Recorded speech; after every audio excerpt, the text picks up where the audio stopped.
Watch tagaloganime.blogspot.com.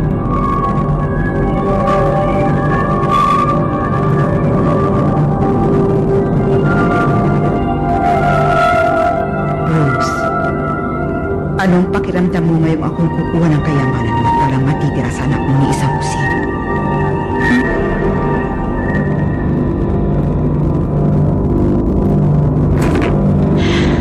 Kasalanan mo kung bakit kinailangan kong tapusin ka.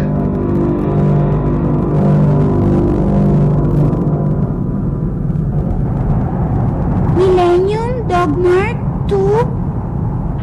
An interstellar transport shuttle built by the Millennium Corporation. Ginawa noong taong 1992, GC? Nababaliw na ba talaga sila? Ginawa ang sasakyan na to nung taong isinilang ang lolo ko. Aantar kaya ang kinakalawang na dilatang ito? Mukhang maayos naman ang kondisyon nito. Baka mapagkamalan tayong basurero sa itsura nito. Sigurado ka ba na wala nang ibang sasakyan sa lugar na ito? Sayang kung ibabasura ang sasakyan na to. Ah, talaga? Minsan lang ako makakapagmaneho ng lumang sasakyan tulad nito. Nako! Sabi rito pwede mong i-adjust ang bilis ng sasakyan ng mano-mano. Ang galing! Basahin mo to, May! Ang akala ko ako lang ang may sira na kailangan ayusin. Paano gawin yun? Chelsea! Chelsea, halika rito. Ano problema, Angelica? Pwede mo ba akong tulungan na ikarga to sa sasakyan? Anong laman ng mga kahon na yan? Pagkain? Oo.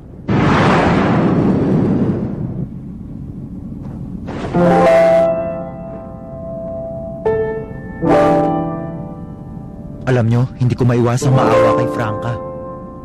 Oo nga, ibang-iba kasi naging buhay niya kasama ang mga coyote. Isipin nyo na lang, araw-araw nakikisalamuha sa mga matatanda at wala nakakalaro ng kapwa niya bata. Yan ang dahilan. Kung bakit gusto kong mabuhay siya na parang normal na bata pagkatapos ng misyon natin ito.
Napatahan na ang lokasyon ng paglalapagan natin.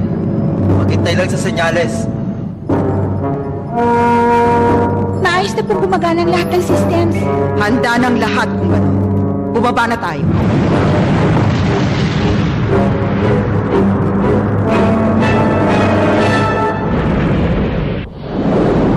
Isang sasakyan patungo sa Dock 7.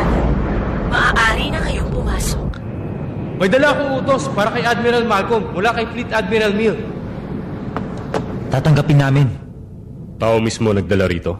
Opo, sir. Ipinadala nila ito dahil hindi sila makatawag sa radyo habang ginagamit ang jamming signal para sa misyon ng Graceland. Tama ba? Napaka-importante ng misyon na ito, kaya kailangan nating sumunod sa mga panuntunan ng Federation, lalo na po sa paghahatid ng masiselang impormasyon. Oo, tama ka. Admiral Malcolm, may magandang balita ako para sa'yo. Si General Vonyek ng Graceland Liberation Army ay nagpahayag ng ceasefire upang mapag-usapan ang posibilidad ng isang peace treaty. Pinaghahandaan na namin ang pakikipagpulong sa kanila. Ay, salamat. Posibleng hindi na matuloy ang misyon natin. Maaari. Pero ganun pa man, nais ko pa rin na magpatuloy kayo sa biyahe nyo papuntang Graceland. Gusto ko makasiguro na nakahanda tayo kung sakaling may ibang mga grupo na hindi sasang-ayon sa desisyon ni General Vonyek na makapag-areklo sa atin. Ibig sabihin, maaari makasama pa to sa halip na makatulong sa sitwasyon. Posible. Dahil doon, gusto kong sa sasakyan mo ganapin ang pagpupulong natin kay General Vonyek. Si Senator Hillrit ng kagawaran ng suliraning panlabas ay umalis na para makapagtapo sa inyo. Bakit? Ano yan?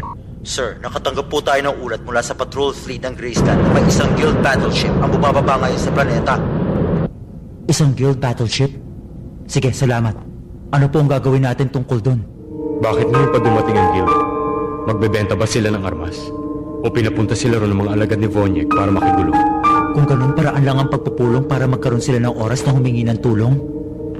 Isa lang ang sigurado, hindi tayo pwede maging kampante, matuloy man ang misyon o hindi. Sabihin sa patrol fleet na hayaan lumapag ang guild. Opo, sir. Mukha yatang itutuloy nyo pa rin ang pagpunta sa Graceland. Oo, Ginoong Rolo. At maraming salamat nga pala sa sasakyan. Ang ganda po. Wala na akong masabi. Ang akala ko mag-iibang isip nyo kapag ibinigay ko sa inyo ang sasakyan na yan. Malaking tulong sa amin to. Dapat nyo sigurong malaman na isang guild battleship ang namataan lumapag sa planeta kanina. Pinigilan ba sila ng patrol fleet? Hindi, walang ginawa ang mga sundalo ng Federation na para bang pangkaraniwang bisita lang ang dumating. Ang ibig sabihin, Ihuhulog pa rin nila ang bomba. Kaya hindi nila inaalala ang guild. kahit na matapos ang digmaan, itutuloy pa rin nila ang plano. Yun din ang palagay kong mangyayari. Sa kabila nun, pupunta pa rin kayo sa Graceland? Oo. May lalaki akong huhulihin. Ani na yung segundo bago lumabag sa destinasyon natin. Nagkakaroon ng paglalamagan at wala nakikita sa gaban. Touchdown! Nandito na tayo. Umanda ang lahat para sa ground operation. Mahusay, February. Simulan na natin ang paghahanap sa kayamanan.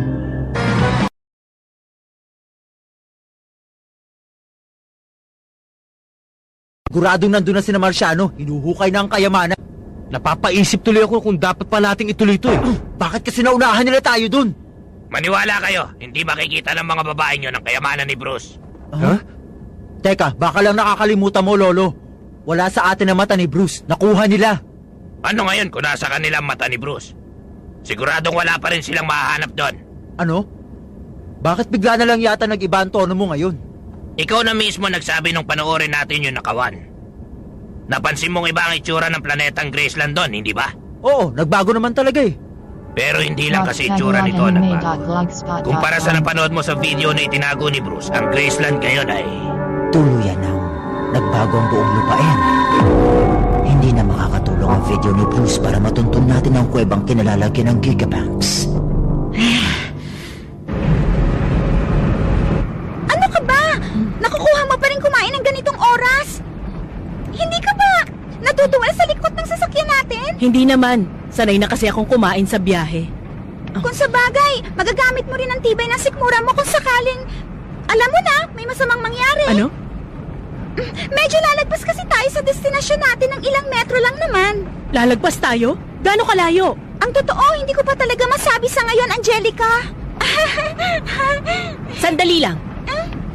Ikaw ang nagmamaneho kaya dapat alam mo yon. Pasensya na! Ngayon lang ako nagmaneho ng shuttle ng mano-mano!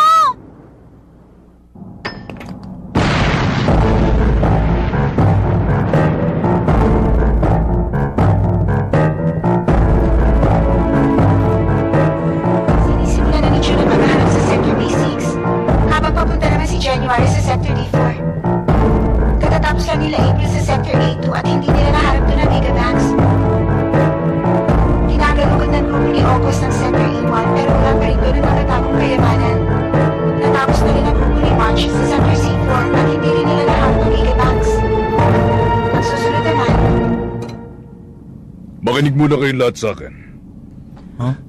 Ang tanging paraan lang para ligtas tayo makarating sa Graceland at mahanap ang kayamanan ay pigilan ang paghulog ng bomba. Naisip ko na yan, mister. Gusto mo magkaroon ng isang grupo na pupunta sa Jupiter at isang grupo na maghahanap ng Gigabanks, tama? Tama, Bishop. Pero ito ang problema. Kahit na mapigilan natin ang paghulog ng bomba, wala pa rin mangyayari kung makikita agad ni Marciano ang kayamanan. Naisip ko na rin yan. Masyado mapanganib para kay Franca na magpunta sa Jupiter, hindi ba? Si Katana ang nagmamaneho ng Coyote. At si Lolo Sungit ang makakatuntun dun sa kayamanan. Ako na lang ang natira. Naayos lang sa akin dahil kaya ko naman. Kailangan ko lang pigilin ang paghulog ng bomba, tama? Natutuwa ako't pinag-aralan mo na pala ang sitwasyon. Pero gusto kong sumama ka rin sa Jupiter. Ano? Siya? Nag-iba na ang plano natin. Sasamahan mo rin si Swamp. Aba, teka lang, mister. Sagaba lang siya sa akin. Uugod-ugod na kasi si Tanda. Eh, ikaw naman, parang bata nagmamaktol. Huh? Hoy, para sabihin ko sa'yo, meron na akong plano. At yun ang dahilan kung bakit ako nag-aalala. Napakayabang mo talaga. Wala namang galing kundi ikaw. Sigurado ka bang pagsasamahin mo sila sa misyon, mister? Oo Wala naman. na, akala mo kung sino ka magsalita. Tingnan mo kasi. Simula ako sa trabaho Ngayon ito pala, nung nag-aaral pa lang ang nanay mo na magsaing at magluto. Kaya nga, luma na ang skill mo. Kaya dapat magpahinga ka na lang sa Bakit bahay. hindi? Sa palagay mo, madali ka rin katrabaho? Kapag ako napikon, nakakatingin ka na talaga. Sige, subukan mo lang gawin yun. Inalampaso ko yung pagmumukha mo sa sahig.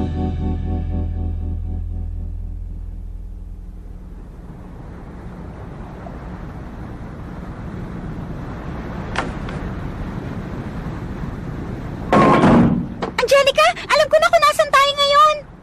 Saan? 45 degrees sa hilaga at 160 degrees sa silangan. Pwes, nasa may bahagi tayong ito ng dagat ng Parara. Dito? Samantalang ang plano natin ay lumapag dito. Napakalayo natin sa lugar kung saan lumapag ang sasakyan ni Marciano. Pasensya na. Hindi na bale. Basta't dapat maunahan natin si Mister sa pagpunta ron. Angelica, sigurado ka bang darating siya? Walang duda, Chelsea. Kung totoo yan, Ha? ang coyote na si Mister ay hindi pala marunong sumuko. Tama ka, May. Hanggat may naiisip siyang paraan, susubukan pa rin niya. Hindi siya basta susuko. Ang kabaliwan niyang nagpapatapang sa kanya. Isa kasi siyang tunay na coyote. Oo nga, sinabi mo pa. Kita mo, natututo na ako. Sa palagay ko, parang gusto niya yata yung lalaking yun. O ano, kumilos na tayo. Sige! Angelica!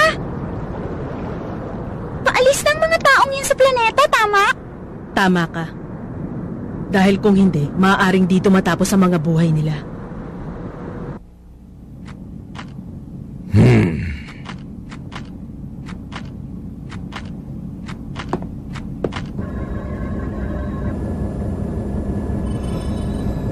Sa palagay niyo, makikita natin kaagad ang Jupiter? Sino pa sa palagay mo makakausap mo? Oo nga naman. Wala pa silang na-inventong jamming signal na hindi ko kayang kontrahin. Kaya nga ako tinawag na Master Katana eh. Dumating ang grupo ni March sa Sector C2. Doon tayo lumapag. Tapos na maghanap sila June sa Sector B3. Wala pa rin doon ang Gigabanks. Tapos na sila January sa D5. Hindi rin nila nakita ang Gigabanks doon. Paalis na sila April sa Sector A4. Wala rin na kayamanan sa lugar na yun. Naku, sa takbo ng mga pangyayari, baka mahukay nila buong planeta bago nila matagpuan ang kayamanan ni Bruce. Napakalalim yata ng iniisip mo, Pastor.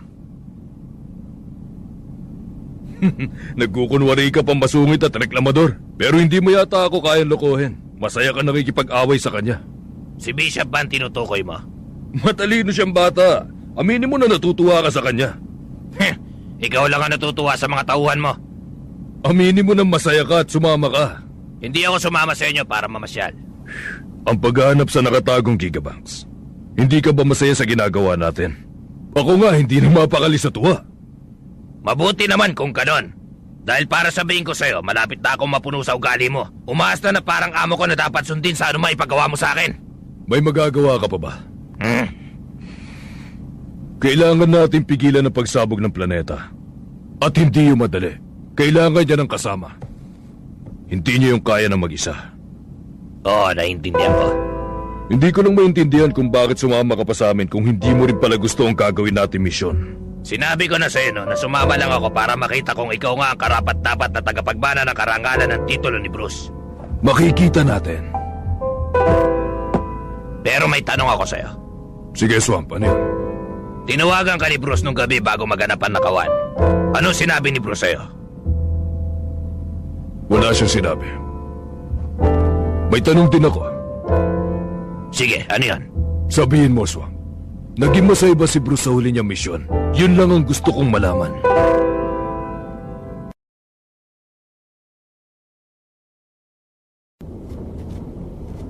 Kailangan mo ng tulong? Hindi na, salamat. Kaya ko na to. Malapit na nga akong matapos eh. Bahala ka. Tanong lang, Franca.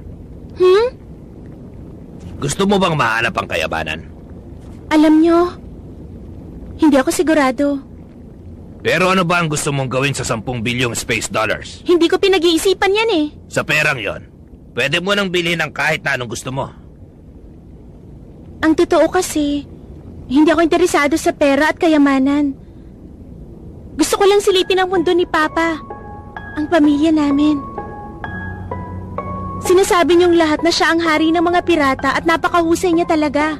Pero hindi ko siya lubos na nakilala. Sandali lang kaming nagkasama at hindi ko pa siya laging nakikita. Siguro, may mga bagay din na nakatago sa Gigabank sa makapagsasabi sa akin kung sino talaga siya.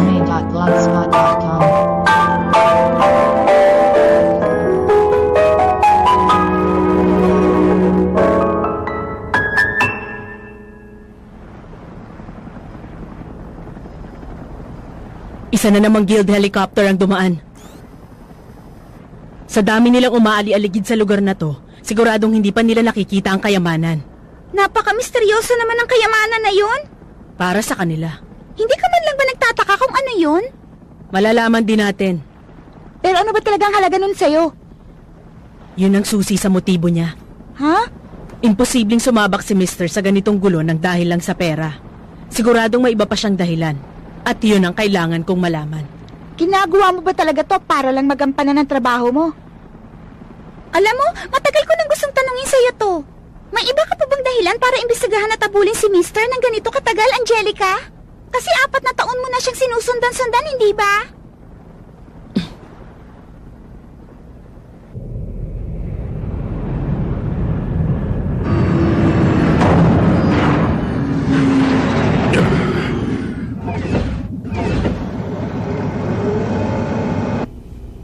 Tingnan mo nga naman. Tumaas na naman ang pabuya. Kung ako sa'yo, hindi ako matutuwa ng ganyan. Hindi ka tatantanan ng mga taong gusto makakuha ng pabuya na yan. Gusto mo na ba yan? Sige, pwede na siguro yan. Salamat at dito ka bumili. Teka lang, sobra yung binibigay mo. Kasi nga, meron pa akong kailangan na bilhin. Alam kong hindi lang mga spaceship ang binibenta nyo sa lugar na ito. Naku, delikado kasi ngayon. Sige na, ginawa na natin to noon. Hindi ako sigurado dito.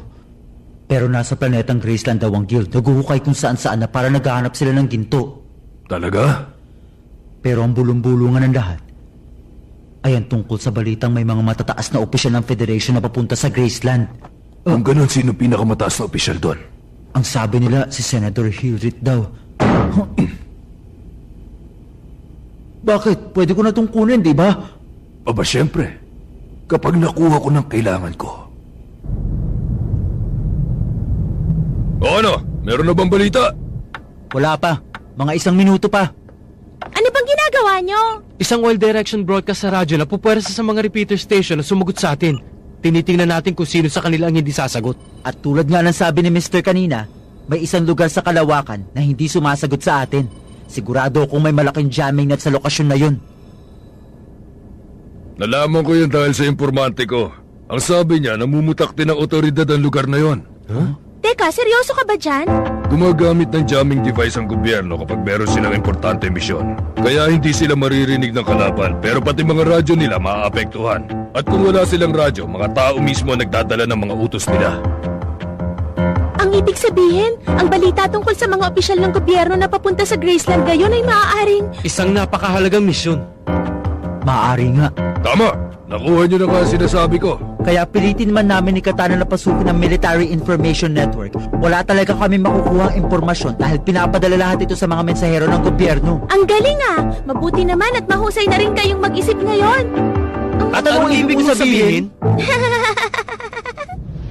Mukhang oras na para simulan na natin ang palabas. O eto, At para sa naman yan? kung sasama ka sa akin, Lolo, kakailanganin mo to. Pero ingat lang ha, baka hindi mo alam kung paano gamitin ang bagong modelo na katulad nito. Yan na nga kasi ang problema mo. Dinadaan mo sa salita at mga laruan ng pagiging lalaki mo.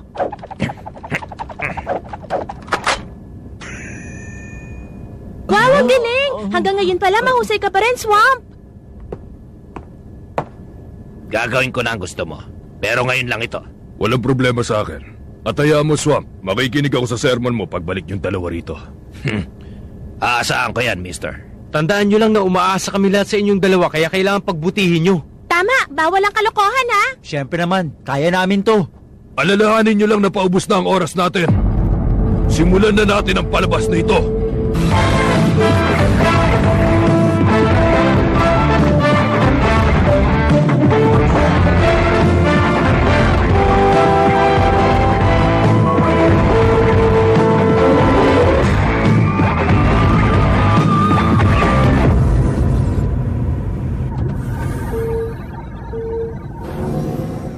Ipinatawag niyo daw po kami, aming ina. Meron ako ipagagawa sa inyo.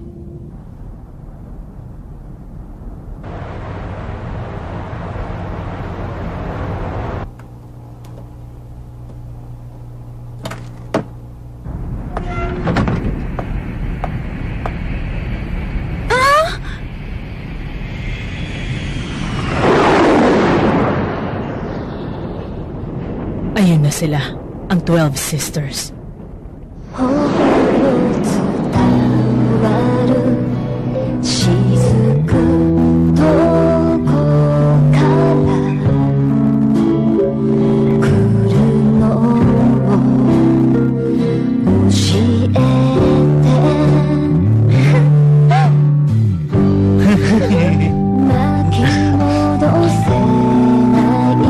Mister!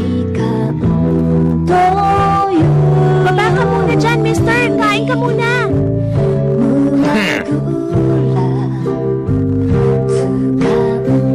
Mister? Bakit, Franca? Anong problema? Tama ang sinabi mong mahihirapan si Bishop na pigilin ang paghulog ng bomba kung mag-isa lang siya. Pero kaya mo bang pasukin ng Gigabanks nang wala ron si Swamp para tulungan ka? Siya na mismo ang nagsabi. Ibang-iba na ngayon ang lupain ng planetang Graceland. Mahihirapan na tayo sa paghahanap pa lang. Huwag mo na alalahanin yun. Ako nang bahala gumawa ng paraan. Anong balak mo?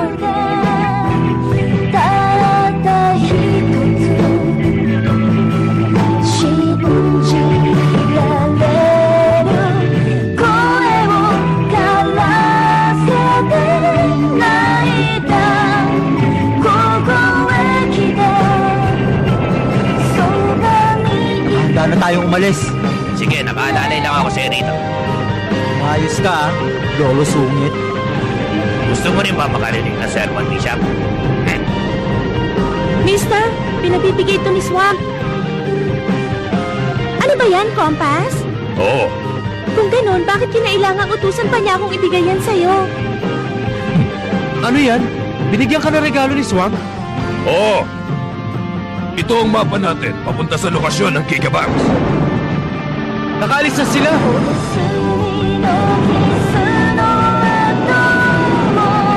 Ayusin yung trabaho nyo ha! Nakasalaling ang lahat sa inyo! Mag-iingat kayo!